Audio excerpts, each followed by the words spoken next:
Chapter 1. The Royal Decree. The royal decree arrived on a night when the moon bled crimson across the marble halls of the Lycaonian throne, and with it came the destruction of everything the Alpha King Alexandros had ever believed about destiny, love, and the cruel architecture of pack law. 3 silver scrolls. 3 names written in ancient ink. 3 Omegas who would bear the future of a kingdom that had waited 2 centuries for an heir to the forbidden bloodline. But here's what the council didn't know. What no one except Alexandros himself understood in the deepest chambers of his wolf-touched heart. He had already chosen. Long before the elders gathered in their ceremonial robes and demanded he prove his manhood by lying with strangers, he had given his soul to an Omega whose name was never supposed to appear on any list, whose existence in his life was a blood oath broken every time he touched her in the darkness of rooms where royal eyes could never follow. Lista. Her name was a secret he carved into his ribcage every night. And now, the kingdom was about to tear her away from him, one calculated political move at a time. Before we go further into this forbidden tale of shattered hearts and royal bloodlines, tell me the city you're watching from so I can send you a hug, because you're going to need it for what's coming. The 3 Omegas presented to Alexandros were chosen not for love, not for connection, but for bloodline purity and political alliance. Isadora, daughter of the northern mountain packs, with hair like spun midnight and eyes that calculated power in every glance. Theodora, from the eastern coastal territories, whose beauty was legendary but whose ambition burned hotter than any physical allure. And Penelope, the southern valley Omega whose gentle demeanor hid a spine of pure steel and a family legacy that stretched back to the first moon goddess herself. The council's command was absolute. Alexandros would lie with each of them within the sacred breeding week, when an alpha's potency reached its peak and the chances of conception became almost inevitable. It was pack law. It was tradition. It was survival. What it wasn't was love. Alexandros stood before the full moon on the night before the ritual began, and let his wolf rage against the cage of his human skin. Because somewhere in the servants' quarters, hidden among the common pack members, Callista was preparing to watch the man she loved be given to 3 other women. And there was nothing, absolutely nothing, either of them could do to stop it. The first night, he was brought to Isadora's chambers, where incense burned and silk covered every surface in deliberate seduction. Chapter 2. The Binding Nights. She stood by the window, moonlight painting her curves in silver invitation, and when she turned to face him, her smile was pure political calculation wrapped in Omega pheromones. "My king," she whispered, and every word dripped with the future she'd already planned. Her son on the throne, her name in the history scrolls, her power absolute. Alexandros fulfilled his duty that night with mechanical precision. His body present while his heart remained locked in a small room 3 floors below where Callista wept silent tears into bedsheets that would never smell like him again.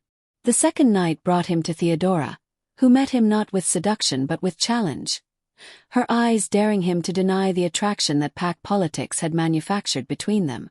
She was fire where Isadora had been ice, demanding where the other had been inviting, and when dawn broke over their tangled sheets, she whispered against his chest, "I'll give you an heir who conquers nations." But all Alexandros could think about was how Callista's heartbeat sounded when she fell asleep in his arms, that gentle rhythm that promised home instead of empire.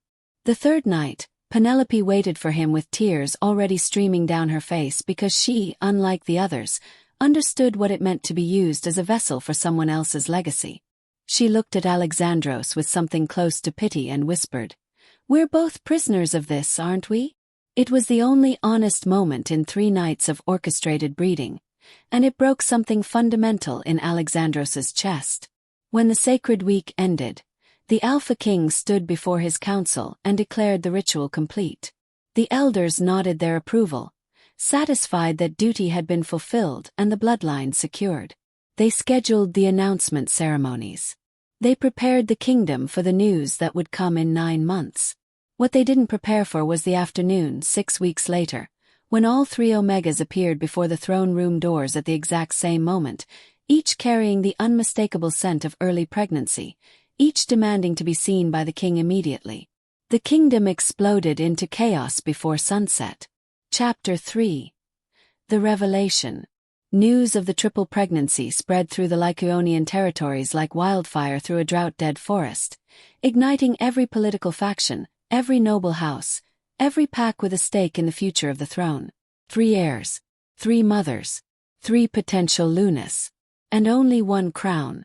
The council convened in emergency session, their ancient faces drawn tight with implications they hadn't considered when they'd ordered Alexandros to prove his fertility. Pack law was clear on many things, but it had never, not in 2,000 years of recorded history, addressed what should happen when an alpha sired multiple heirs simultaneously with different mothers. Isadora claimed precedence because she'd been the first to lie with the king. Her chambers the first to host the sacred breeding. She appeared before the court draped in northern silver, her hand protective over a belly barely showing signs of life, and declared with ice-cold certainty, "My son will be firstborn by hours if not days." Pack law awards the throne to the firstborn male heir. This matter is settled. Theodora laughed, actually laughed, in the middle of the throne room, her eastern contingent bristling with barely contained aggression behind her. Firstborn means nothing if the child lacks the strength to lead. My son will be marked by the moon goddess herself. I've already seen it in my dreams. He will be the prophesied king who reunites the fractured packs. Penelope said nothing during these first heated exchanges, but her silence carried more weight than both women's claims combined. Because the southern valleys held secrets older than the current dynasty, and everyone in that room knew that ancient magic ran through their bloodlines, the kind that chose kings regardless of birth order or political maneuvering. Alexandros watched the 3 Omegas transform from the women he'd bedded into something else entirely. Competitors in a game where his children were the prizes and his heart was irrelevant. He tried to establish peace. He offered each woman a place of honor, a separate wing of the palace, resources beyond measure. He suggested waiting until the births before making any decisions about succession or Luna status. But peace was the last thing any of them wanted. Isadora began hosting elaborate gatherings for northern nobles, subtly building a political faction around her unborn child. Theodora recruited the most powerful warriors in the kingdom to her cause, promising them positions of unprecedented power when her son claimed his birthright. And Penelope, quiet, strategic Penelope, began meeting with the ancient priestesses who interpreted moon goddess prophecy and pack law with equal authority. The kingdom divided along invisible lines that became more visible with each passing day. And through it all, Callista remained hidden among the common pack members, watching the man she loved become a prize to be claimed rather than a person to be cherished. She lasted 7 months before her heart couldn't take any more. Chapter 4. The Night of Departures. 7 months pregnant with what she didn't yet know were Alexandros's children. Twins, a boy and a girl, conceived during their last desperate night together before the royal decree tore their world apart. Callista made a decision that would alter the course of the entire kingdom. She would leave. Not in dramatic fashion, not with declarations or confrontations, but the way common Omegas had always disappeared when the weight of noble games became too much to bear. Quietly in darkness, with nothing but the clothes on her back and a heart shattered into so many pieces she wasn't sure it would ever beat properly again.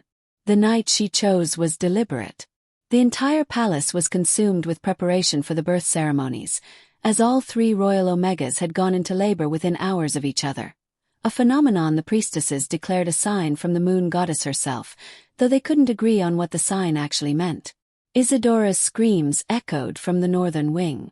Theodora's roars of defiance and pain shook the eastern chambers. And Penelope's quiet, controlled breathing in the southern quarters created an eerie counterpoint to the chaos surrounding her. The kingdom held its breath, waiting to see which child would emerge first, whose son would carry the technical claim to primacy. No one noticed the common Omega slipping through the servant's entrance, her own labor pains just beginning. Her eyes dry because she'd cried every tear her body could produce over the past 7 months. Alexandros was summoned to witness the births. All 3 of them, tradition demanded his presence, and he stood in a corridor between the 3 wings, pulled in 3 directions by duty, politics, and a pack law that had never accounted for the impossible situation it had created. He didn't know that with each step he took toward the northern wing, then the eastern, then the southern, He was walking further away from the only woman who'd ever carried his heart along with his children. Chapter 5. The Three Heirs. Isadora delivered first, as she'd predicted with such confidence. Her son emerging exactly 37 minutes before dawn with a lusty cry that the northern faction immediately declared a sign of leadership and strength. They named him Leonidas, and within minutes, declarations were being prepared to present him as crown prince. But before the ink could dry on any official documents, Theodora's son arrived. Larger, louder, and according to the Eastern warriors who witnessed his birth, marked with a crescent-shaped birthmark on his left shoulder that the ancient texts described as the sign of the moon goddess's chosen king. They called him Perseus and began their own campaign for recognition. Penelope's labor lasted longest, her quiet endurance a stark contrast to the dramatics of the other two births. And when her son finally emerged as the sun broke over the horizon, the priestesses in attendance fell to their knees.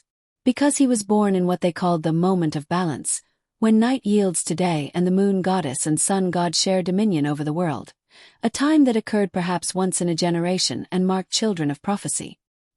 His name was Theron, and suddenly, the southern faction had a claim that transcended birth order entirely. 3 sons. 3 perfect, healthy heirs to the Lycaonian throne. 3 mothers who looked at each other across the ceremonial presentation hall with undisguised hatred. The kingdom that had celebrated the end of a 2-century heirless curse now found itself facing a different kind of curse. Too many heirs and no way to choose between them without triggering a civil war. The council proposed a waiting period. They suggested raising all 3 boys as potential heirs and allowing their characters and capabilities to determine succession naturally. They created elaborate protocols for shared education, equal honor, balanced political representation. But Isadora, Theodora, and Penelope weren't interested in sharing anything. The first accident occurred when Leonidas was 6 weeks old. A wet nurse dismissed after traces of nightshade were found in her quarters, though nothing could be proven. The second incident came a month later when Perseus's cradle mysteriously caught fire, though the child was saved by a guard whose loyalty to the Eastern faction was absolute. And Theron's near drowning during a ceremonial blessing was attributed to unfortunate circumstances that satisfied no one. The 3 mothers stopped pretending to be civil. Chapter 6. The escalation. By the time the 3 heirs reached 6 months of age, the Lycaonian kingdom existed in a state of Cold War, with each faction maneuvering for position while maintaining a veneer of unity that fooled absolutely no one. Isadora held control of the treasury through her northern allies, using financial pressure to reward those who supported Leonidas's claim and subtly punishing houses that voiced support for the other children. She was methodical, patient, building power structures that would last generations and ensure her son's supremacy through sheer economic dominance. Theodora commanded military loyalty, her Eastern warriors the most feared fighting force in the kingdom, and she made certain everyone knew that when the time came for succession to be decided by strength rather than politics, Perseus would claim his throne over the bodies of anyone foolish enough to stand in his way. Penelope played a longer game, one rooted in faith and prophecy rather than immediate power. She had the priestesses, the spiritual authorities, the ancient voices that interpreted the moon goddess's will. And in a kingdom where pack law intertwined with religious doctrine, that influence ran deeper than money or military might. Alexandros tried to be father to all 3 boys, tried to love them equally, tried to see each as an individual child rather than a political pawn. But every moment with one son was ammunition for the other 2 mothers to claim favoritism, bias, the beginning of a choice that would doom their children to secondary status. He couldn't win. There was no path forward that didn't end in betrayal. And late at night, when he walked the palace halls unable to sleep, he thought about Callista, wondered where she'd gone after disappearing that night 9 months ago, assumed she'd found a new pack, a new life, somewhere far from the political nightmare his kingdom had become. He didn't know that she'd made it exactly 17 miles before her labor became too intense to continue walking. Didn't know that she'd delivered twins, his twins, in a cave at the base of the Western Mountains, attended by a rogue healer who asked no questions and expected no payment beyond the blessing Callista whispered for her kindness. A son, dark-haired and fierce even as a newborn, who she named Alexandros after the father who would never know him, and a daughter silver-eyed and perfect, who she named Selene after the moon goddess who'd either blessed or cursed their existence. Callista still hadn't decided which. She built a life in the Western Territories, among Pax who didn't ask about bloodlines or political affiliations, who accepted a widowed Omega with twins and offered her work, shelter, and the anonymity she desperately needed. Chapter 7.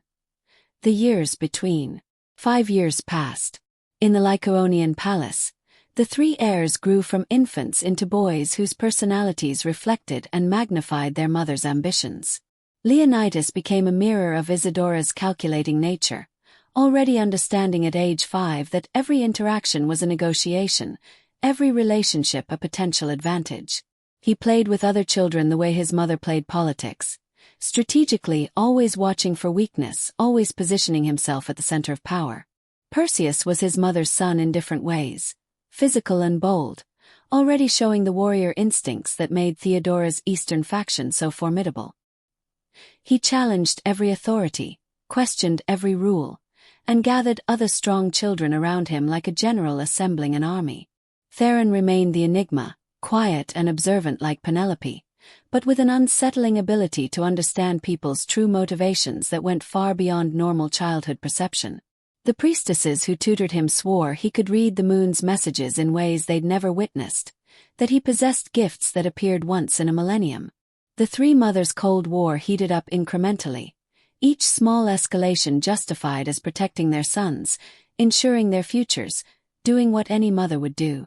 A tutor hired for Leonidas mysteriously turned out to have hidden loyalties to the Eastern faction. A sparring partner for Perseus was discovered to be reporting his weaknesses to Northern spies.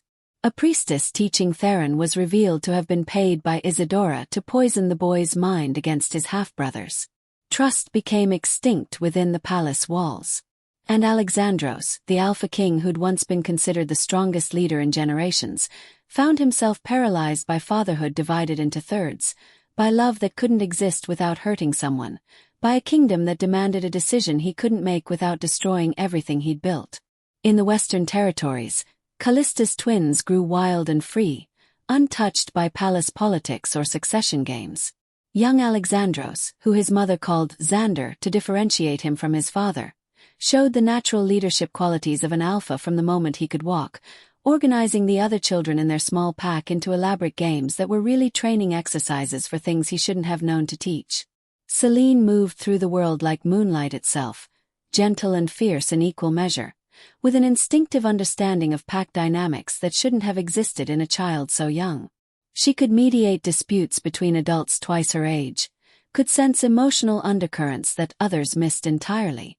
Callista watched her children flourish and felt her heart break 1,000 times a day, because they deserved to know their father, deserved to claim their true heritage, deserved everything the palace could offer. But she'd seen what palace life did to children, how it twisted them into weapons for their mother's ambitions, and she wouldn't, subject her son and daughter to that particular kind of destruction. So she kept her secrets and built her life and tried not to think about the man she still loved with every broken piece of her heart. Chapter 8. The Council's Ultimatum. The Council's patience finally broke during the twins' 6th birthday celebration. Not Callista's twins, whom no one in the palace knew existed, but the official 6th birthday shared by Leonidas, Perseus and Theron, all born within hours of each other 6 years prior. The celebration was meant to project unity, to show the kingdom that despite rumors and tensions, the royal family remained strong, the succession secure, the future bright. Instead, it became a battlefield. The ceremony began with each boy presenting a demonstration of his particular gifts to the assembled nobles and pack leaders. Leonidas performed a complex mathematical calculation related to trade routes and resource allocation that would have impressed a trained economist. Perseus fought and defeated a training warrior twice his size in a demonstration of combat prowess that left the crowd roaring approval. And Theron performed a prophetic reading that accurately predicted a storm that would arrive exactly 3 days later, which it did, down to the minute. 3 perfect demonstrations. 3 undeniable claims to leadership. And 3 mothers who looked at each other with pure murder in their eyes.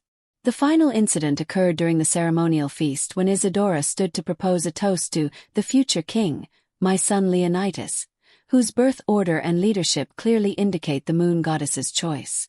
Theodora rose immediately, wine splattering across the table. You mean the weakest of the three? The one who hides behind numbers instead of fighting like a true alpha? Penelope's voice cut through the rising chaos like a blade. Perhaps the moon goddess's choice isn't the one who arrived first or fights hardest, but the one marked by prophecy itself.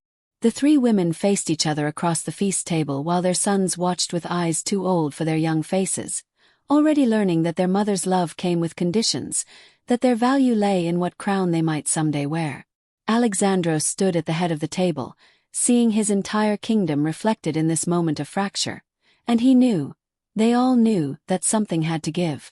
The head of the council, ancient Orpheus, slammed his staff against the marble floor with a sound like thunder breaking, and the entire hall fell silent. Enough, he declared, his voice carrying the weight of centuries of pack law and accumulated wisdom. This cannot continue. The kingdom tears itself apart while we wait for nature to determine succession. The council has deliberated, and we have reached a decision. Every eye fixed on the elder. 1 year from today, when the heirs reach their 7th year, we will invoke the trial of 3. Each boy will face challenges of mind, body, and spirit. The one who proves himself most worthy will be named Crown Prince. The other 2 will serve as his advisors and protectors, honored but subordinate. And the chosen one's mother will be elevated to Luna, while the others will hold positions of respect but not supreme power. The pronouncement landed like a stone in still water, ripples of implication spreading in every direction. 1 year to determine the future of an entire kingdom. 1 year for 3 mothers to do whatever necessary to ensure their son's victory. 1 year before everything either came together or fell completely apart. Chapter 9. The Preparation. The announcement of the trial of 3 transformed the Lycaonian kingdom's Cold War into active preparation that bordered on obsession. Isidora hired the most brilliant minds in the realm to tutor Leonidas, building his intellectual capabilities while also teaching him rhetoric, strategy, and the subtle art of manipulation that would serve a king in times of peace when brute force couldn't solve problems.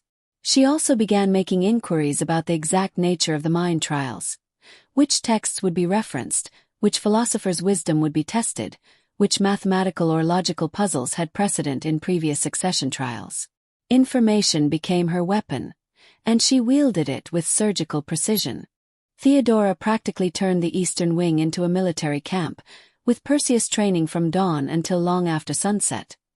His small body pushed to limits that concerned even the hardened warriors supervising his development. She brought in champions from neighboring packs, offered them fortunes to share their techniques, and made it clear that failure to prepare her son for absolute victory was not an option. But she also reached out to more questionable sources: mercenaries who knew fighting styles banned by pack law, rogues who taught young Perseus that rules were for those too weak to break them, shadows who whispered that true victory sometimes required eliminating one's competition permanently. Penelope's approach was different, as always. She immersed Theron in spiritual practice, teaching him to read prophecy in the moon's phases, to understand pack law not just as written rules but as living tradition that could be interpreted by those with the wisdom to see deeper meanings. She also began gathering ancient texts that spoke of succession trials throughout history, looking for patterns, for loopholes, for precedents that might give her son an advantage that transcended simple preparation. And quietly, so quietly that few noticed, she started investigating rumors of irregularities in the official bloodline records, whispers that suggested not all heirs were necessarily born of the sacred breeding ritual. Alexandros watched his sons become weapons shaped by their mother's ambitions, and something in him finally cracked. He began taking long rides beyond the palace walls, ostensibly to visit border territories and assess pack loyalty, but really to escape the suffocating pressure of a succession that felt more like execution. During one of these rides, chasing reports of rogue activity in the western mountains, he caught a scent that stopped his heart. Impossible. Couldn't be. But his wolf knew before his human mind could rationalize, and he followed that trace of familiar scent like a drowning man following a rope to the surface. Chapter 10. The Discovery. He found her in a clearing at sunset, gathering herbs with practiced efficiency while two children played nearby. A dark-haired boy who moved like a young alpha despite his size, and a silver-eyed girl who noticed Alexandros's presence a full minute before her mother did. Callista froze when she saw him, her basket dropping from suddenly nerveless fingers, every color draining from her face. "No," she whispered. "No, you can't be here. You need to leave. Now." But Alexandros couldn't move, couldn't speak, couldn't do anything except stare at the two children whose features were mirror images of his own at that age, whose scents carried notes that matched his bloodline as perfectly as if they'd been painted to specification. "Callista," he finally managed, his voice breaking on her name. "What, who?" The boy, Xander, moved protectively in front of his mother, small hands clenched into fists, amber eyes blazing with challenge. "Who are you? You're scaring her." Xander inside. "Now." Callista's command carried alpha authority despite her omega status, and both children hesitated. "Mama," Celine started. "Now." They obeyed reluctantly, and Callista waited until the cabin door closed before she finally looked directly at the man she'd loved and lost. "You shouldn't have come here," she said, and her voice carried 6 years of survival, of strength built from heartbreak, of a life reconstructed from ruins. "You have a kingdom to run, 3 heirs to raise, a succession to determine. You don't get to show up in my life now and they're mine." Not a question. Statement of absolute certainty. Callista's laugh was bitter. "Yes, they're yours. Conceived the last night before your royal decree tore our world apart. Born in a cave while you were busy being father to 3 other children. Raised without title or privilege or any of the things they deserve. Congratulations, Alexandros. You have 5 heirs now. That should make the succession absolutely crystal clear." The sarcasm cut deeper than any blade because it was rooted in truth so painful neither of them knew how to face it.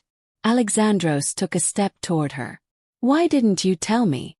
Why did you just disappear?" "Tell you?" Her voice rose. "Tell you what exactly?" "That while you were fulfilling your sacred duty with 3 politically advantageous omegas, I was carrying your children. That while the kingdom celebrated your fertility, I was hiding my pregnancy because your heirs from me would be considered illegitimate, shameful, a threat to pack law itself. That I watched you torn apart by 3 women who wanted your throne, and I couldn't bear to add 2 more children to your impossible burden."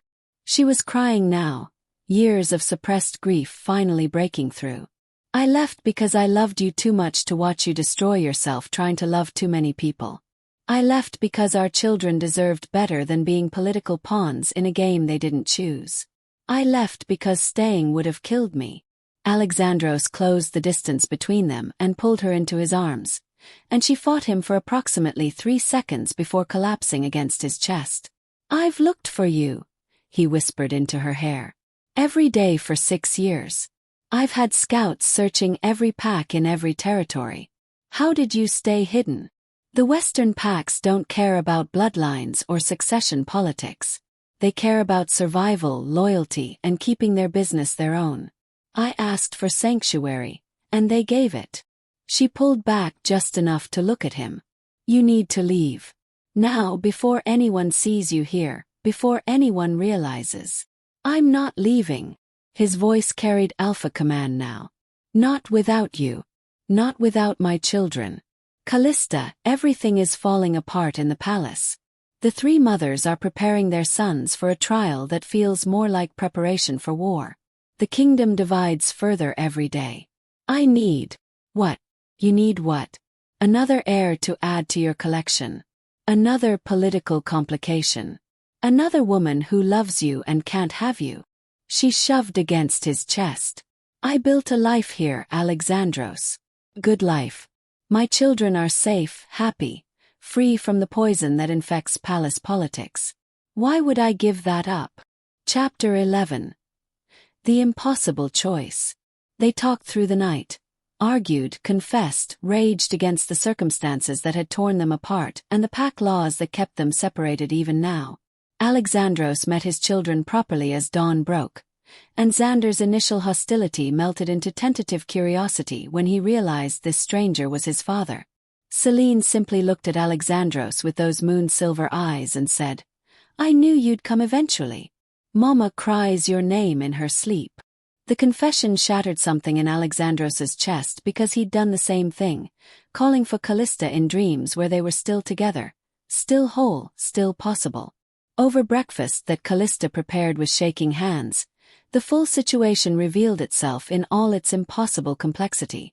Alexandros explained the trial of three, the escalating tensions between the mothers, the way his kingdom balanced on the edge of civil war depending on which boy was chosen as heir.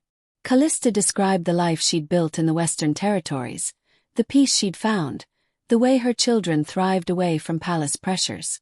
And slowly, reluctantly, they both acknowledged the truth neither wanted to face. Xander and Selene were the rightful heirs, conceived in love rather than political obligation, carried by the woman Alexandros had actually chosen rather than the ones forced upon him by pack law. "What are you saying?" Callista asked, though she already knew. "I'm saying that if the council knew about Xander and Selene, if the kingdom understood that I have heirs born of true mate bond rather than ceremonial breeding, everything changes. Pack law gives precedence to children of the heart-chosen mate over children of political convenience. Except we're not officially mated. There was no ceremony, no witness, no formal recognition. Your marriage to whichever mother is chosen as Luna will supersede any claim our children have." Callista's voice was flat. "You've been over this in your mind already. You know there's no legal path that doesn't end with our children being dismissed as illegitimate. Unless I reject all three official heirs and their mothers. Unless I declare publicly that you are my true mate and Xander and Selene are my chosen successors." The suggestion hung in the air like a blade suspended by a thread. "That would destroy your kingdom," Callista said quietly. "The northern faction would rebel. The eastern warriors would see it as betrayal of Perseus. The southern priestesses would claim you're defying prophecy itself. You'd trigger the exact civil war you're trying to prevent. Maybe. Or maybe the kingdom needs to see that true strength comes from love rather than political maneuvering, that heirs chosen by the heart are stronger than heirs chosen by council decree." Callista stood and walked to the window, looking out at the forest where her children played, where they'd built a life far from royal complications. "And what about Xander and Selene? What about exposing them to the very poison I've spent 6 years protecting them from? What about making them targets for 3 women who've already shown they're willing to harm children to advance their son's claims?" She turned back to face him, and Alexandros saw not the girl he'd fallen in love with, but a woman transformed by survival, by motherhood, by decisions made in darkness and solitude. "I won't sacrifice my children's safety for your political problems, Alexandros. I won't let them become pawns in a succession game they didn't choose. If you force this, if you expose them, I will take them and run so far that not even your most loyal scouts will ever find us again." It was ultimatum, boundary, and heartbreak all compressed into one declaration. And Alexandros knew she meant every word. Chapter 12. The Conspiracy. Alexandros returned to the palace 3 days later. His mind spinning with impossible choices and his heart carrying the weight of 2 children who deserved better than the future either choice offered them. He found the political situation had deteriorated even in his brief absence. Isadora had begun making public appearances with Leonidas where she subtly implied that the boy was already chosen, that the trial was mere formality, that the moon goddess had revealed her selection in dreams only the truly faithful could interpret. Theodora countered by staging military demonstrations where Perseus defeated opponents twice his size, proving physical dominance that she claimed represented true alpha strength, the kind that built empires rather than maintained them.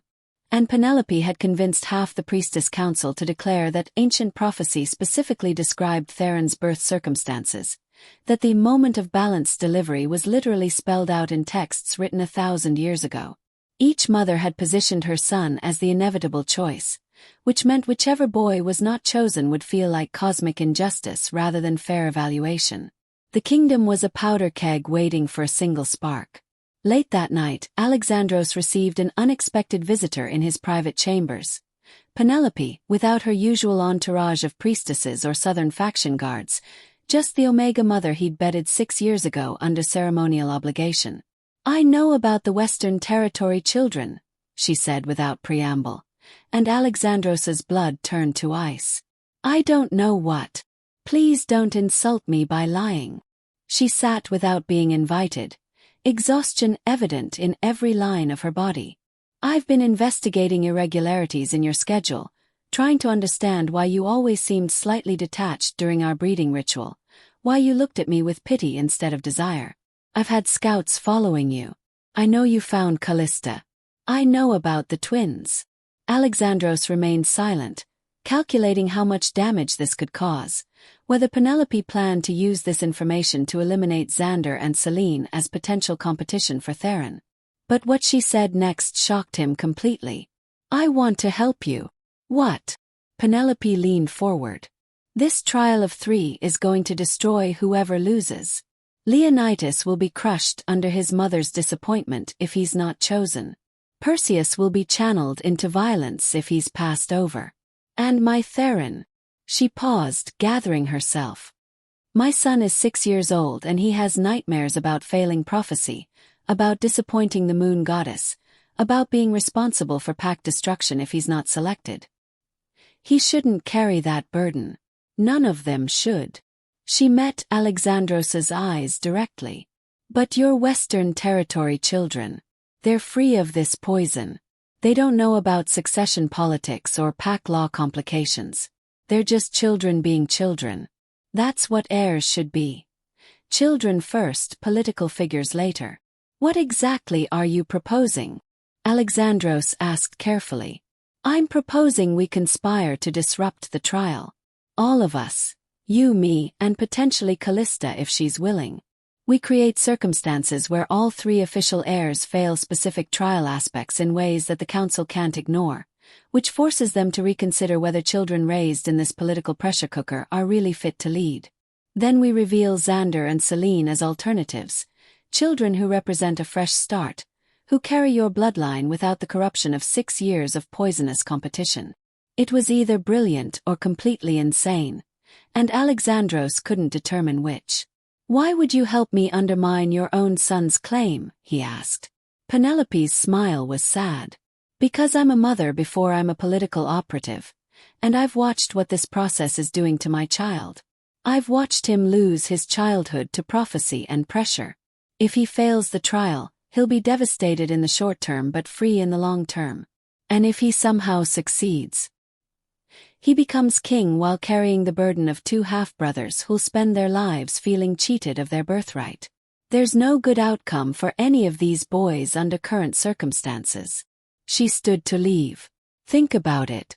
If you decide to pursue this path, send word through the temple priestesses. I'll know how to find you. But decide quickly. We have less than a year, and this will require careful orchestration." She was almost to the door when Alexandros called after her. "Why do you trust that I won't use this information to have you arrested for conspiracy against pack law?" Penelope looked back with something close to pity. "Because you're exactly as trapped as I am, King Alexandros. The only difference is you have hope for escape through those Western Territory children. I'm trying to give all our children the same chance at freedom." Then she was gone, leaving Alexandros alone with a conspiracy that could either save his kingdom or burn it to ashes. Chapter 13. The Secret Alliance. Building a conspiracy to undermine the most important succession trial in kingdom history, while 3 separate political factions watched his every move, turned out to be significantly more complicated than Alexandros anticipated. He couldn't visit Callista in the Western Territories without raising suspicions about his frequent absences. He couldn't communicate through normal channels because Isadora had spies in the messenger corps, Theodora had informants among his personal guard, and even Penelope's alliance was too new to trust completely. So they used the one network that existed outside normal pack politics. The rogue healers and traveling merchants who moved between territories without allegiance to any particular faction. Messages written in code. Meetings disguised as random encounters. Plans laid with the paranoid precision of revolutionaries because that's essentially what they'd become, revolutionaries trying to overthrow a system that was destroying children in the name of tradition. Callista resisted initially, her maternal instinct to protect Xander and Selene warring with the recognition that the current situation would eventually explode regardless of whether her children were involved.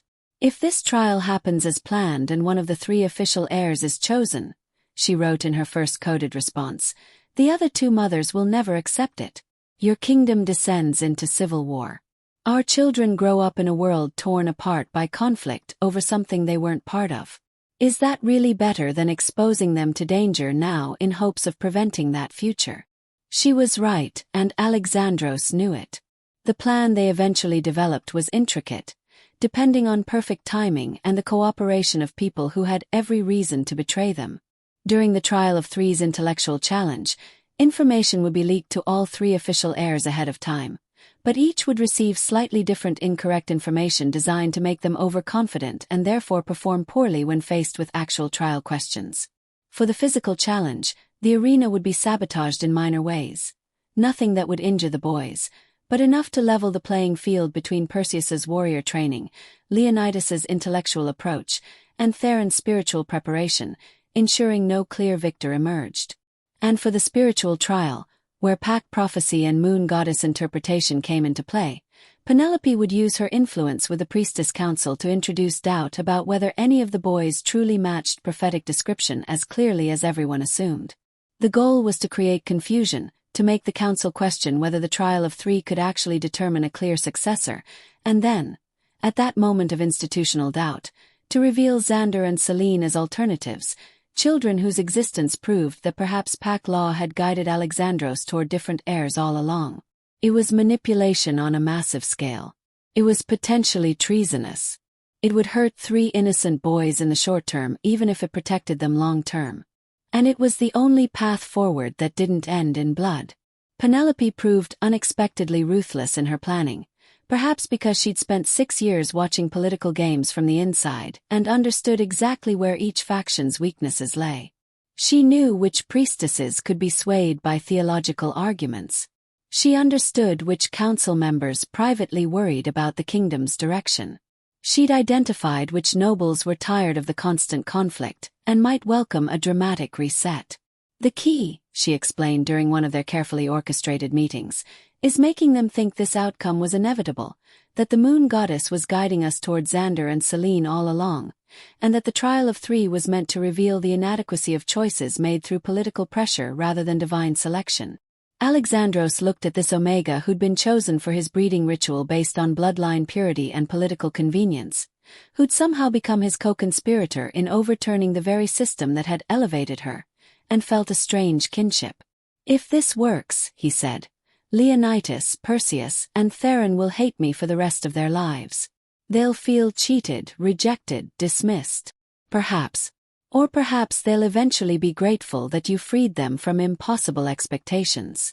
Penelope's expression softened. "My son won't thank me for this for many years. But someday, when he's old enough to understand that I chose his happiness over his crown, I hope he'll recognize it as the most loving thing I could have done." Chapter 14. The Unraveling. 6 weeks before the trial, the first part of their plan nearly collapsed when Theodora's spies intercepted a message between Penelope and a priestess discussing alternative outcomes to the succession trial. The Eastern Mother stormed into a council session with accusations of conspiracy, demanding investigation, threatening to withdraw Perseus from the trial entirely and let military strength determine succession instead of corrupted ceremonial nonsense. Penelope responded with extraordinary composure, explaining that she'd merely been discussing spiritual preparation for whatever outcome the moon goddess intended, that to assume only one result was acceptable was itself a corruption of faith. The council bought her explanation barely, but Theodora's suspicions remained elevated, and from that point forward, every communication became exponentially more dangerous. Then Isidora noticed that Alexandros had been taking unusual routes during his territory inspections, routes that didn't align with any logical assessment of border security or pack loyalty. She hired her own scouts to follow him, and one came back with a report of the Alpha King visiting a common Omega woman in the Western Territories, staying overnight, meeting with children who looked remarkably like royal bloodline. She said nothing publicly, but her plotting intensified, as if she'd recognized that the game was changing in ways she didn't fully understand but knew threatened her son's position. And Leonidas, that brilliant calculating 6-year-old, started asking questions that suggested he was putting pieces together faster than anyone anticipated. "Father," he said during one of their tutoring sessions, "Pack law says true heirs come from heart-chosen mates, doesn't it? Not from ritual breeding." Alexandros's blood froze. "Where did you hear that?" "I read it in the ancient texts Mother has been studying. She thinks I don't understand why she's suddenly so interested in mate bond precedents, but I understand perfectly. She's looking for ways to challenge succession if I'm not chosen." His amber eyes, so like Alexandros's own, met his father's directly. "But the interesting question is why you would care about mate bond precedents. Unless..." The boy was too smart for his own good, and suddenly the entire conspiracy felt like a house of cards ready to collapse from a child's curiosity. Callista, meanwhile, was dealing with her own crisis. Selene had started having dreams, prophetic dreams, the kind that marked moon goddess-touched individuals, and in those dreams she saw a palace on fire, brothers fighting brothers, mothers choosing between children and crowns. "Mama," she whispered one night, crawling into Callista's bed after a particularly vivid nightmare, "we're supposed to go to the big house where Father lives, aren't we? The dreams say we have to go, or something terrible happens." How do you explain to a 6-year-old that her prophetic gifts might be pulling her toward danger rather than safety?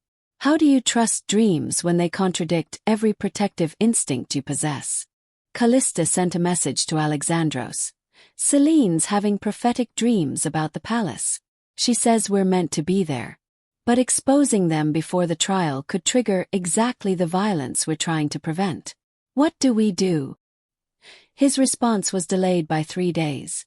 3 agonizing days where Callista second-guessed every decision she'd made for 6 years, and when it finally arrived, it contained 3 words that changed everything. "Penelope says come." Not Alexandros saying come. Penelope.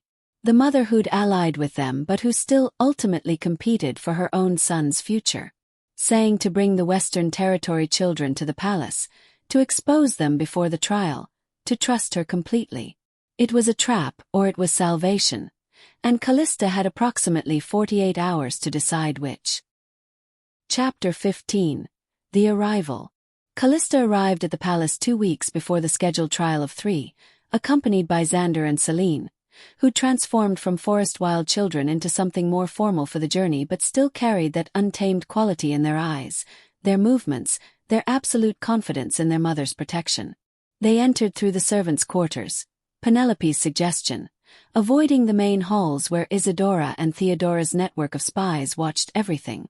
Alexandros met them in a hidden series of rooms that had once served as safe quarters during ancient wars, spaces within the palace that few current residents even knew existed.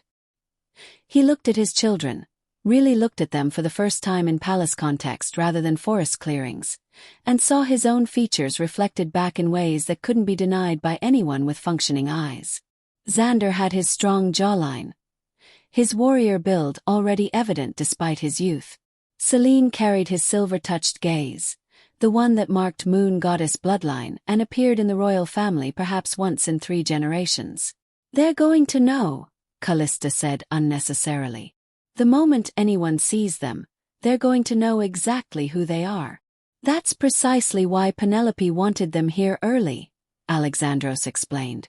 "Not to hide them but to prepare everyone, the children, the palace, the factions, for their revelation. The trial happens in 2 weeks. Penelope's plan requires introducing Xander and Selene gradually, letting rumors spread organically, making their existence an open secret before formal announcement. That's not protection, Callista argued. That's making them targets while we wait for whoever decides to strike first. I've assigned my most loyal guards to these quarters. No one enters without my explicit permission. And Penelope has convinced several priestesses that divine visions indicated new heirs would emerge before the trial. We're building narrative that makes their revelation seem inevitable rather than conspiratorial. It was a plan that sounded reasonable in strategy rooms and terrifying when applied to actual children you loved. Xander explored the hidden quarters with a warrior's assessment, checking exits, evaluating defensive positions, moving like a prince despite never having been taught protocol. Celine stood at the window looking out at the palace gardens and said, in that unnerving way she had, "3 mothers are crying tonight. They don't know why yet, but they know something is ending." The first day passed without incident. The second day, a servant reported seeing strange children in the western wing and was quietly paid to forget what they'd witnessed. By the third day, whispers circulated among palace staff about mysterious guests under the king's protection. Isadora heard the rumors and immediately dispatched investigators. Theodora heard the same rumors and increased security around Perseus.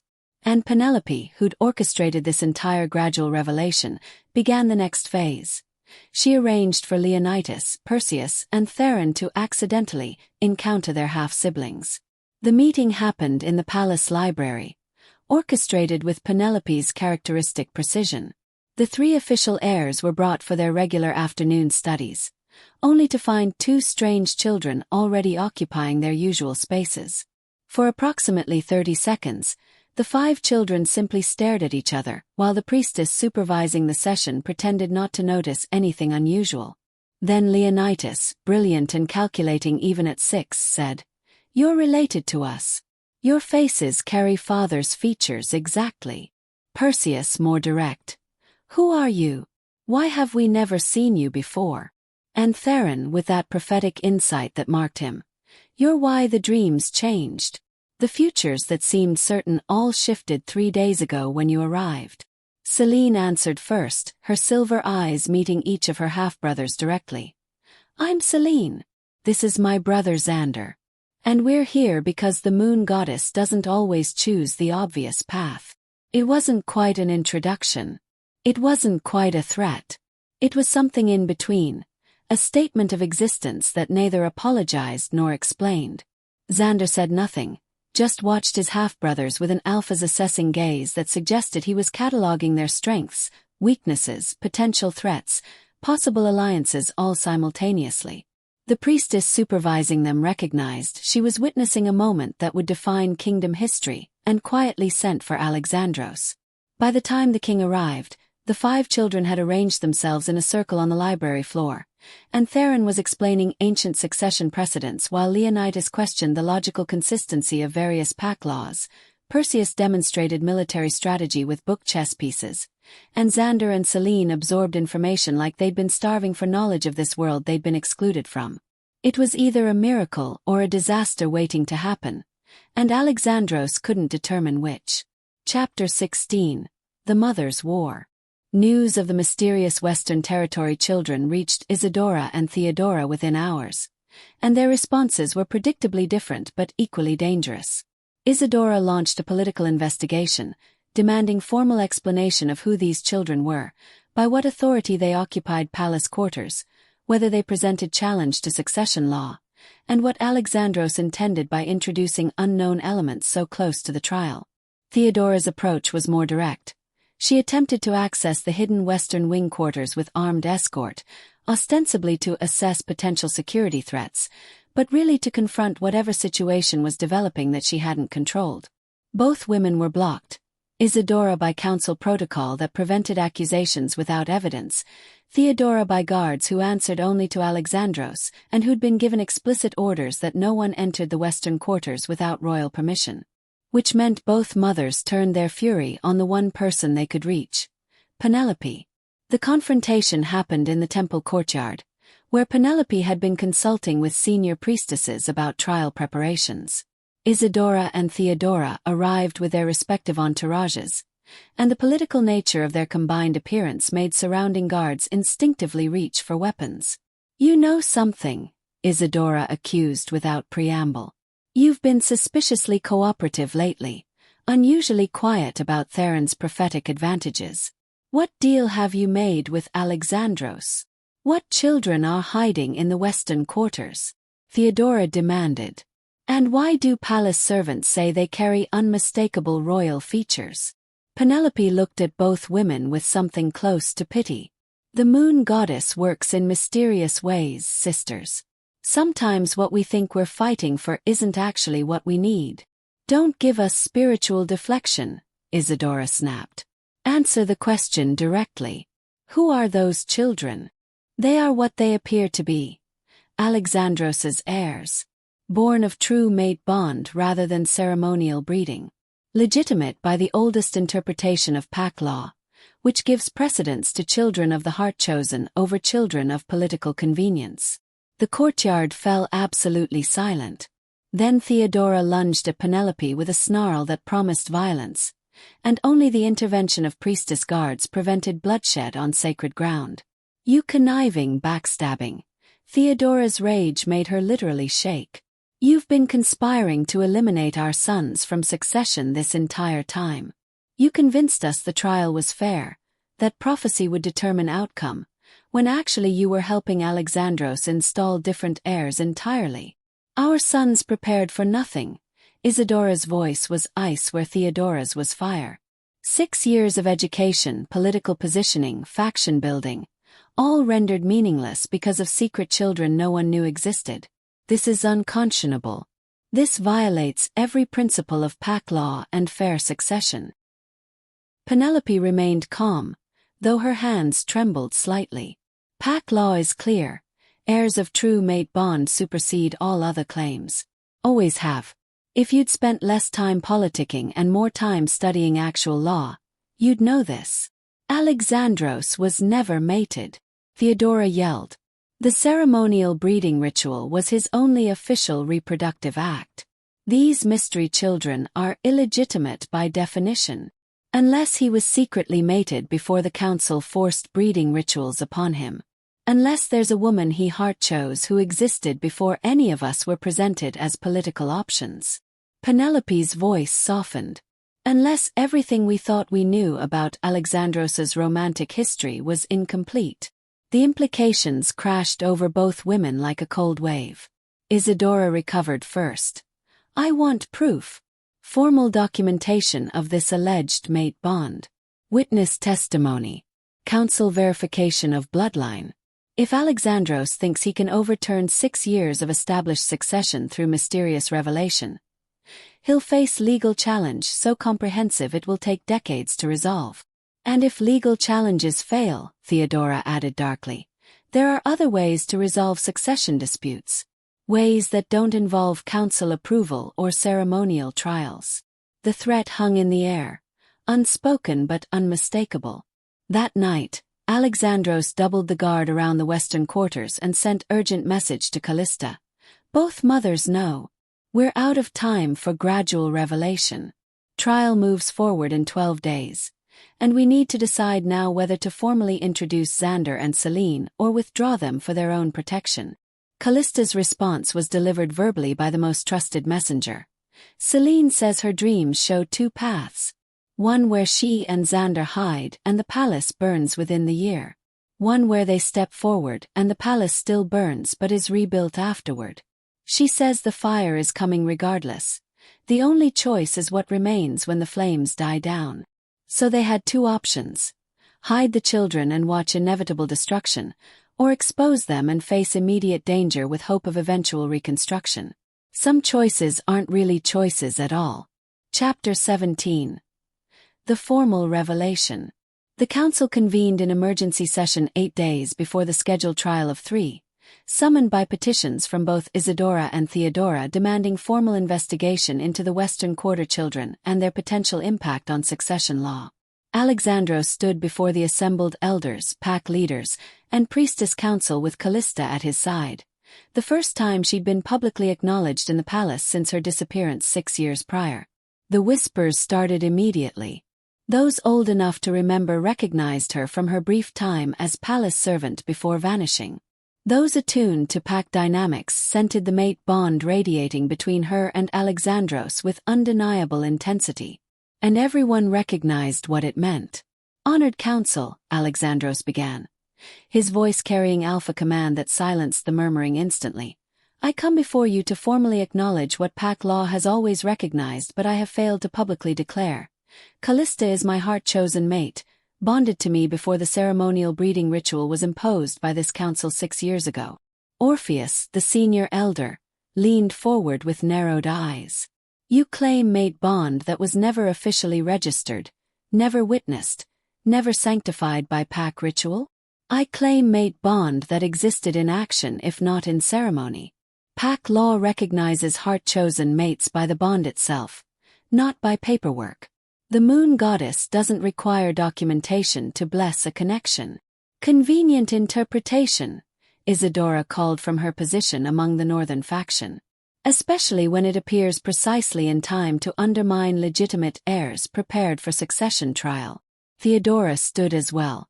This is manipulation of the highest order.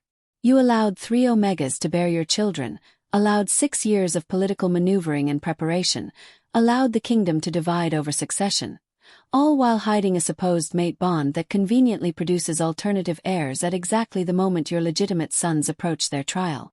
Murmurs of agreement rippled through various factions. Then Penelope rose, and her voice carried the authority of the spiritual community. The moon goddess's timing is not subject to human convenience or political scheduling.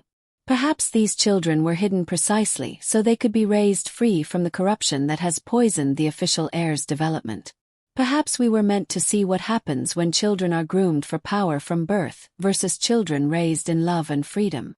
Are you suggesting, Orpheus asked carefully, that the council should consider children we've never met, never evaluated, never verified, as potential heirs over boys who've been assessed and prepared for 6 years? I'm suggesting, Penelope replied, that pack law is clear on mate bond precedents, and that perhaps the trial should include all of Alexandros's children, not just the 3 we've assumed were the only options. The chamber erupted into argument, northern faction protesting the legal absurdity, eastern warriors threatening military response if Perseus was denied his rightful chance, southern priestesses debating prophetic interpretation and moon goddess intention.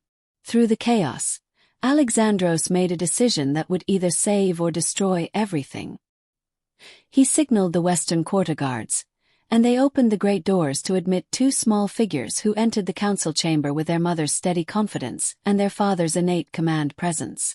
Xander and Selene walked through assembly of the kingdom's most powerful individuals without fear, without hesitation, their bloodline evident in every feature, their right to be there radiating from their very existence. The chamber fell silent as every eye fixed on these children who looked more like Alexandros than his official heirs did, who carried themselves with natural authority that couldn't be taught or manufactured. Leonidas, Perseus, and Theron sat in the gallery designated for royal children, and their expressions as they watched their half-siblings receive recognition they'd assumed belonged exclusively to them ranged from calculating assessment to barely controlled rage to prophetic resignation. Orpheus stood, his ancient frame somehow dignified despite the chaos unfolding around him. These are the children you claim supersede our official heirs. These are my children born of true mate bond, Alexandros corrected. I claim nothing except the right for pack law to be applied fairly. If that law gives precedence to heart-chosen offspring, then yes, Xander and Selene should be considered in succession determination. If the council believes ceremonial breeding outweighs mate bond, then we have 6 years of precedent with Leonidas, Perseus, and Theron. But we cannot have it both ways. We cannot claim pack law matters except when it becomes inconvenient. It was challenge to the council's authority wrapped in legal argument, and every elder in the room recognized the corner they'd been backed into. Either uphold pack law and acknowledge these new heirs, or admit pack law was flexible enough to ignore when politically inconvenient, which would undermine every other law-based argument the council had ever made. Isadora saw the trap first. "This is why you allied with him," she said to Penelope, realization dawning. "Not to help Theron, but to use ancient law against all 3 official heirs. You've betrayed your own son." "I've protected my son from a future that would destroy him," Penelope replied calmly. "There's a difference." The council deliberated for 7 hours while the entire kingdom held its breath. Chapter 18. The trial decision. The council's decision, when it finally came at dawn the next morning, satisfied absolutely no one and guaranteed disaster. The trial of 3 would proceed as scheduled, but it would become the trial of 5. All of Alexandros's heirs, Leonidas, Perseus, Theron, Xander and Selene, would face the traditional challenges of mind, body and spirit. The one who proved themselves most worthy would be named crown prince or princess, with the others serving as honored subordinates. "This is insane," Theodora protested immediately. "The Western children have had no preparation, no training, no assessment. How can they possibly compete fairly against boys who've spent 6 years being groomed for exactly these trials? If they lack preparation, they'll fail," Orpheus responded with elder logic. "And if they succeed despite lack of preparation, that arguably proves even more impressive capability." "And what about Selene?" Isidora asked, her tactical mind already calculating implications. "Pack law has never named a female primary heir. The precedent would be revolutionary." "Perhaps revolution is precisely what this kingdom needs," Penelope said quietly. "Perhaps the moon goddess grows tired of our rigid traditions." The decision was announced publicly that afternoon, and the kingdom's response was immediate and catastrophic. The northern faction declared the trial corrupted and began quietly arming loyalists for potential conflict. The eastern warriors increased military drills, making clear they'd support Perseus's claim by force if necessary. The southern priestesses split, some supporting the expanded trial as divine intervention, others claiming it perverted sacred tradition.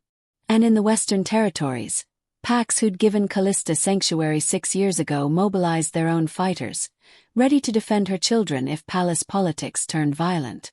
The kingdom balanced on the edge of civil war, held together only by the fragile thread of a trial that would supposedly determine succession, but looked increasingly like it would just trigger the bloodshed everyone had been delaying.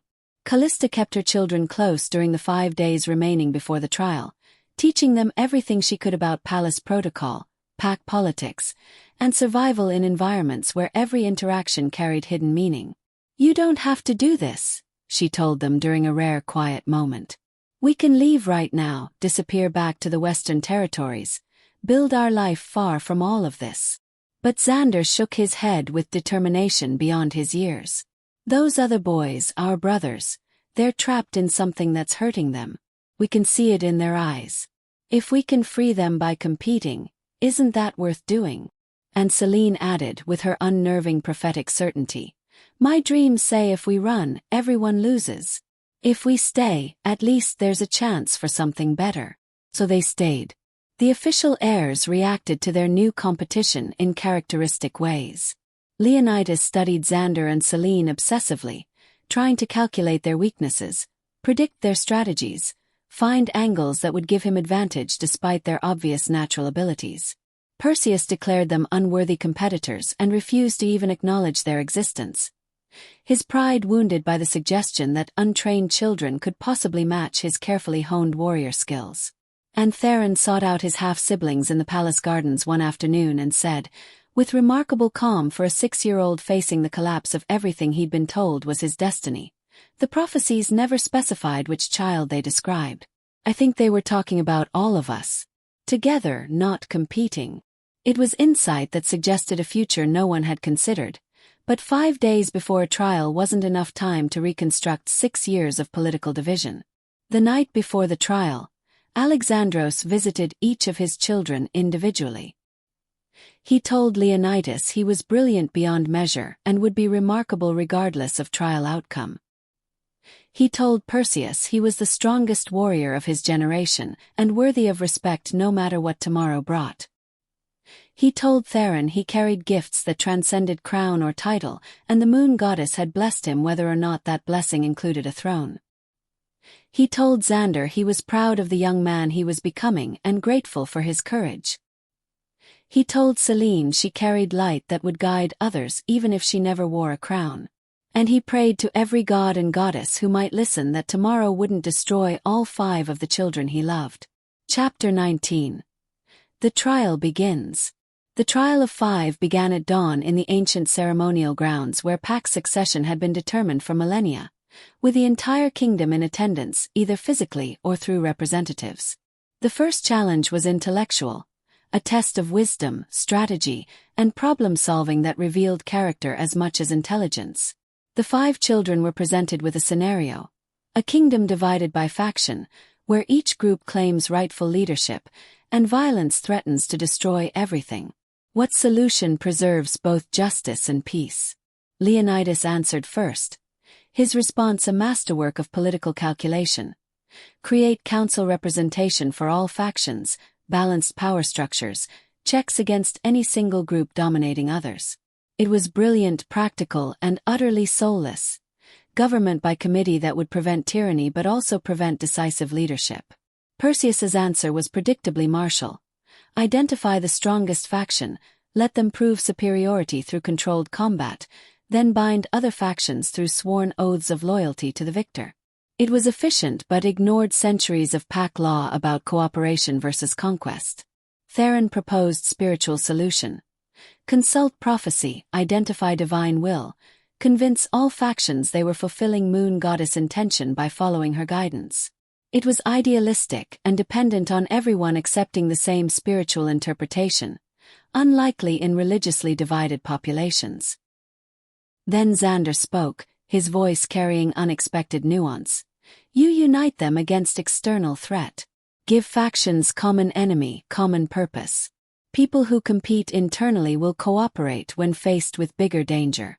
It's temporary solution, but it buys time for trust to develop naturally. And Celine added, but you also have to address why they divided in first place. Temporary unity without resolving fundamental grievances just delays inevitable conflict. You need both immediate solution and long-term transformation. The examiners conferred quietly, noting how the Western children's answers complemented each other where official heirs' responses competed, how Xander and Celine worked together rather than against each other.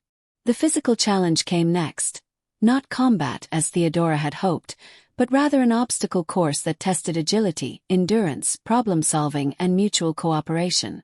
Perseus dominated through pure athleticism. His 6 years of warrior training evident in every movement. But when he reached a section requiring teamwork, a weight too heavy for one child to move, he struggled alone rather than ask for help. His pride preventing the cooperation the challenge was designed to test. Leonidas approached obstacles intellectually, finding clever solutions that circumvented brute force requirements. He succeeded through innovation but showed no awareness of other competitors struggling with sections his solutions could have helped them overcome. Theron moved through the course with almost meditative calm, never rushing, never panicking, finding balance where others found challenge. But he also never looked back to see if anyone needed assistance. Xander and Celine ran the course as a unit, helping each other instinctively, celebrating each other's victories, compensating for each other's weaknesses. They didn't finish first, Perseus did, but they finished with honor that made observers think about what leadership actually required. By midday, the trial had revealed character over capability, and the watching crowd's loyalties began to shift in ways no one had anticipated. Chapter 20. The Spiritual Challenge. The final challenge was spiritual, a test that couldn't be measured by objective metrics but rather required the senior priestesses to evaluate each child's connection to pack tradition, moon goddess wisdom, and the ineffable qualities that mark true leadership. Each child was taken individually to the sacred temple and asked to interpret a prophetic vision presented through ritual smoke and herbal incense. The vision showed a great tree with 5 branches, for growing toward light while one grew toward darkness. The tree thrived when all 5 branches worked in balance, but withered when any single branch tried to dominate. Leonidas interpreted it as hierarchical structure. 4 branches supporting one primary branch, organized cooperation with clear leadership. Perseus saw competitive growth, branches racing toward light, strongest naturally rising above weaker ones, natural selection applied to governance. Theron recognized balance metaphor. All branches equal, none more important than others, shared leadership distributed across collaborative framework. Xander suggested rotation, each branch taking turns reaching toward light, shared responsibility preventing corruption of permanent power. And Celine said something that made even the ancient priestesses pause. What if the question isn't which branch leads, but what happens to the tree if we keep thinking in terms of branches competing instead of roots connecting? Maybe we're asking the wrong question about succession entirely. The priestess council withdrew to deliberate, and while they conferred, disaster struck in the form no one had anticipated. Isadora, Theodora, and the most radical elements of their factions decided they wouldn't accept any outcome that elevated the Western children or demoted their sons.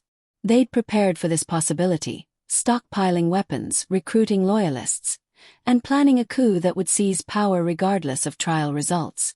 The attack began during late afternoon while the priestesses still deliberated, with northern and eastern fighters moving simultaneously toward the palace treasury, armory, and throne room itself. It was palace rebellion, treason by mothers who decided their sons' claims outweighed pack law, tradition, and their king's authority. Alexandros found himself commanding defense of his own palace against women he'd once been forced to bed, fighting former allies who'd become enemies over questions of bloodline and succession. And his 5 children, hearing the sounds of combat, made a decision that would define their characters forever. They left the sacred temple together, all 5 of them, official heirs and Western newcomers united, and walked directly into the conflict zone. "Stop!" Xander's young voice somehow carried over the clash of weapons and combat. "Stop fighting over us. We don't want this. None of us want a crown built on blood." The fighters hesitated, shocked to see the objects of their conflict standing together rather than divided. Celine's silver eyes seemed to glow with borrowed moonlight as she spoke. "My mother left to protect me from exactly this. From being used as an excuse for violence, from being treated like a prize instead of a person. And now I'm watching you do the same thing to all of us. Is this really what leadership looks like? Is this what you want us to learn?" Leonidas stepped forward, and his voice carried his mother's calculating precision transformed into something more compassionate. "We've spent 6 years preparing to compete. What if we spent the next 60 learning to cooperate?" Perseus, warrior trained and proud, lowered his practiced sword and said, "I'm the strongest fighter here, and I'm telling you fighting is the wrong answer. Real strength is knowing when not to use it." And Theron, prophetic and wise beyond his years, added, "The vision in the temple showed 5 branches on one tree. Maybe that's the answer. Not one king, but 5 leaders sharing responsibility, each bringing different strengths to governance." It was revolutionary. It was unprecedented. It defied every tradition of succession and pack law. It was also the only path forward that didn't end in destruction. Chapter 21. The Aftermath. The fighting stopped not because of military victory or political maneuvering, but because 5 children stood together and refused to be the excuse for violence. The priestess council emerged from their deliberations to find the succession question answered not by their wisdom but by the heirs themselves, who demonstrated in one moment of unified courage what 6 years of preparation and political games had failed to teach. Orpheus stood before the assembled crowd, rebels and loyalists alike, and made an announcement that rewrote kingdom tradition. "The trial of 5 has revealed something we were too blind to see. The question was never which child would lead, but whether we've been asking the wrong question about leadership entirely. These children have shown us that shared power can be stronger than singular authority, that cooperation can achieve what competition cannot." He turned to the 5 heirs. "The council declares all 5 of you crown heirs, joint leaders who will be educated together, who will rule together when you come of age, who will bring 5 different perspectives to governance and hopefully prevent the kind of absolute power that corrupts absolutely." It was compromise that felt more like wisdom, innovation that felt more like returning to something ancient pack structures had forgotten. Isadora and Theodora faced consequences for their attempted rebellion, not execution because Alexandros refused to make martyrs of his children's mothers, but exile from direct political influence and loss of their faction power. They fought the decision naturally, claiming everything from unjust punishment to corrupt trial proceedings. But their sons, Leonidas and Perseus, stood with their half-siblings and asked their mothers to accept the outcome with dignity rather than dragging the kingdom through more conflict. It was perhaps the cruelest mercy, having your children reject your ambitions for them, but it was also the clearest sign that the 5 heirs had already learned lessons about leadership their mothers never would. Penelope remained in the palace as spiritual advisor and mother to one of the 5 joint heirs. Her conspiracy with Alexandros revealed but forgiven given the outcome it had produced. Callista was formally recognized as Alexandros's true mate, though she refused the title of Luna, preferring to remain what she'd always been, a woman who loved a king but didn't need a crown to prove it. The 5 children began their joint education immediately, learning to work together despite their different backgrounds, different preparations, different relationships with power and politics. They fought constantly at first. 5 strong personalities with competing approaches to every question rarely agreed easily. But slowly, over months and then years, something remarkable developed.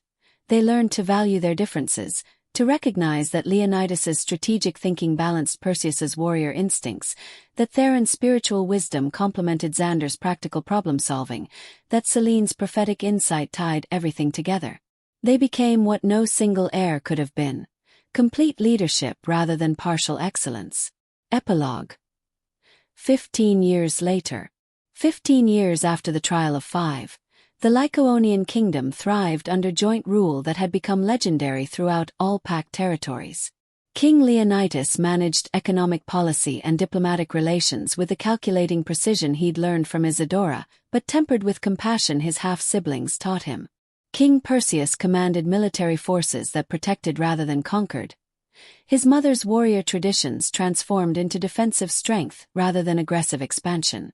King Theron served as chief spiritual advisor and interpreter of Pact law. His connection to moon goddess wisdom guiding policy when practical concerns reached their limits. King Xander led internal Pact development and infrastructure. His Western territory upbringing giving him insight into common Pact members' needs that his palace-raised brother sometimes missed. And Queen Selene, the first female ruler in Lycaonian history, served as chief mediator and prophet, her gifts allowing her to sense conflicts before they erupted and guide her brothers toward solutions that preserved both justice and peace. Together they were extraordinary. Callista watched her children rule alongside their half-brothers with a heart that had finally healed from all the breaking it had endured. She'd built gardens throughout the palace where all 5 rulers came when they needed peace, where they remembered that they were siblings before they were kings and queen. Alexandros, now silver-haired but still powerful, watched his children prove that the hardest decisions sometimes lead to the most beautiful outcomes. Isidora and Theodora, exiled but eventually pardoned, lived in territories they'd once controlled, watching their sons rule with their half-siblings and grudgingly admitting that perhaps their maternal ambitions had been too narrow. And Penelope, who'd conspired to save all the children by risking her own son's singular claim, served as senior priestess and watched her faith in collaborative leadership validated by every successful year of joint rule. The story became legend, the tale of 3 Omegas who gave birth to the Alpha's heirs, of the one he loved who left pregnant, of the children who chose cooperation over competition and transformed an entire kingdom's understanding of power. They called it the Revolution of 5, and it changed Pact structure throughout every territory. Because sometimes the strongest